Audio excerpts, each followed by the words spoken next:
संस्कारी बेटी। शालिनी की उम्र लगभग 28 साल की हो चुकी थी, लेकिन अभी तक उसकी शादी नहीं हुई थी। शालिनी के मम्मी पापा सरला और महेश जी ने कभी उसकी शादी के लिए कुछ ज्यादा कोशिश भी नहीं की।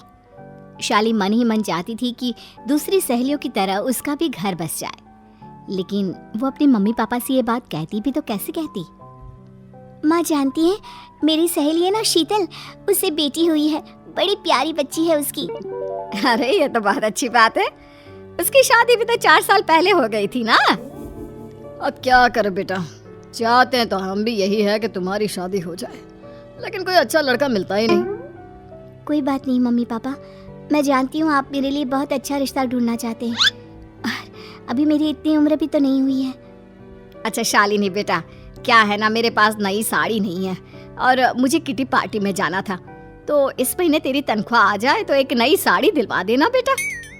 और बेटा मेरा मोबाइल भी थोड़ा पुराना हो गया है, 6 महीने से इसी को काम में ले रहा हूँ, एक नया मोबाइल ला देना बेटा। हाँ हाँ मम्मी पापा।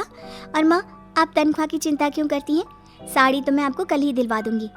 और रही बात आपकी मोबाइल की, तो मैं आज शाम को ही ऑफिस से लौटते वक्त ले आऊंगी। अरे भगवान सबको तुम्हारे जैसी बेटी दे, कितना ध्यान रखती है अपने मम्मी पापा का। पापा, आज आप दुकान नहीं जा रहे हैं क्या? वो क्या है ना बेटा, मेरे सर में जरा दर्द हो रहा है, इसलिए आज दुकान जाने का मन नहीं है। पापा दवाई ले लीजिए, और अगर हो सके तो चले जाइए। इस तरह दुकान बंद रहेगी तो ग्राहक आना बंद कर देंगे ना।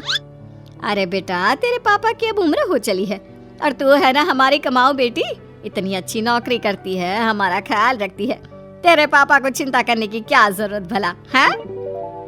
ठीक है पापा, आप अपना ध्यान रखिए, मैं ऑफिस से लौटते वक्त आपका फोन ले आऊंगी। और माँ, आपकी साड़ी हम कल लेकर आएंगी।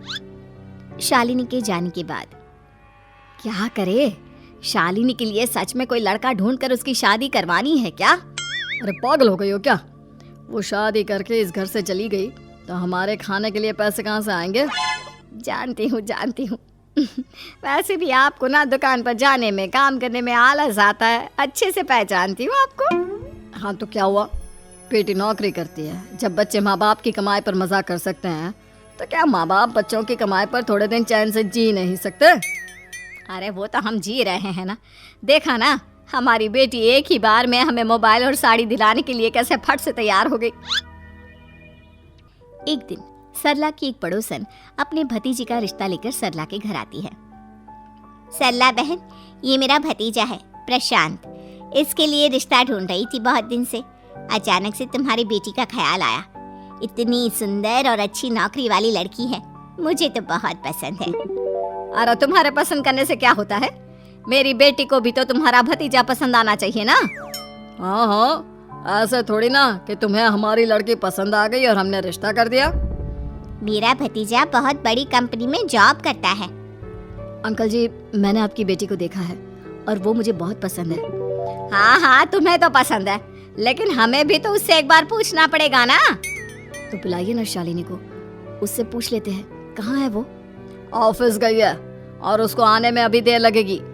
लेकिन तभी शालिनी ऑफिस से आ गई। ये लीजिए, शालिनी भी आ गई। अब आमने सामने ही बात कर लेते हैं। आओ आओ शालिनी बेटा, इससे मिलो, मेरा भतीजा प्रशांत प्राइवेट कंपनी में अच्छी जॉब करता है। अब बेटा, तुम्हें ये लड़का पसंद है क्या? देखो बेटा, सोच समझ कर हाँ करना, तुम्हारे ऊपर कोई जबरदस्ती नहीं है। मम्मी पापा, प्रशांत की जॉब और उसकी बातें सुनकर मुझे तो काफी अच्छा लगा, मैं उससे शादी करने के लिए तैयार हूँ। ये लो, सारा मामला यहीं के यहीं निपट गया, लड़का और लड़की राजी हैं, तो अब हमें क्या। सरला की पड़ोसन और प्रशांत वहाँ से चले जाते हैं। अगले दिन, क्या हुआ मम्मी पापा, आप इतने उदास क्यों लग रहे हैं? वो क्या है ना बेटा, तुमने शादी के लिए हाँ कर दी उस लड़के के साथ। तो क्या हुआ माँ, उस लड़के में कोई खोट है क्या? आपको वो पसंद नहीं? अरे नहीं बेटा, जिसमें तुम्हारी खुशी उसमें हमारी खुशी, हमें भी लड़का पसंद है। तो फिर क्या बात है, अगर कुछ भी है तो आप मुझे बता सकते हैं। तुम्हारी माँ ये सोच सोच कर परेशान है कि तुम्हारे बाद हमारा क्या होगा। तुम हमारी इकलौती बेटी हो, हमारा बुढ़ापा कैसे कटेगा। अब बेटा, हम अपने बारे में सोचकर तुम्हें जिंदगी भर शादी करने से रोक तो नहीं सकते ना। जाओ तुम अपनी जिंदगी में खुश रहो, हमारा क्या है, जैसे तैसे जी लेंगे। हाँ बात तो सही है बेटा, कैसे भी करके मैं दुकान का काम कर लूंगा, तुम और प्रशांत शादी करके खुश रहो। अपने माँ बाप की बात सुनकर शालिनी काफी दुखी हो जाती है। उसे लगने लगता है कि वाकई में उसकी शादी हो जाने के बाद उसकी माँ और बाप का ख्याल कौन रखेगा, और यही सोचकर वो एक दिन प्रशांत से मिलती है। देखो प्रशांत, तुम मुझे बहुत पसंद हो, लेकिन मैं चाहकर भी तुमसे शादी नहीं कर सकती। अरे क्या हुआ शालिनी, क्या तुम मेरी किसी बात से परेशान हो? नहीं नहीं प्रशांत, मैं अपने माँ बाप की इकलौती संतान हूँ। अगर मैं भी शादी करके घर से चली गई तो उनका ख्याल कौन रखेगा, उनका खर्चा कौन उठाएगा? तो क्या तुम सारी जिंदगी शादी नहीं करोगी? शायद नहीं प्रशांत, और अगर अपने माँ बाप के लिए ये भी करना पड़े तो इसमें गलत क्या है? प्रशांत की सारी बात जाकर सरला के पड़ोसन यानी कि अपनी बुआ को बता देता है। ये सरला तो बड़ी चालाक निकली।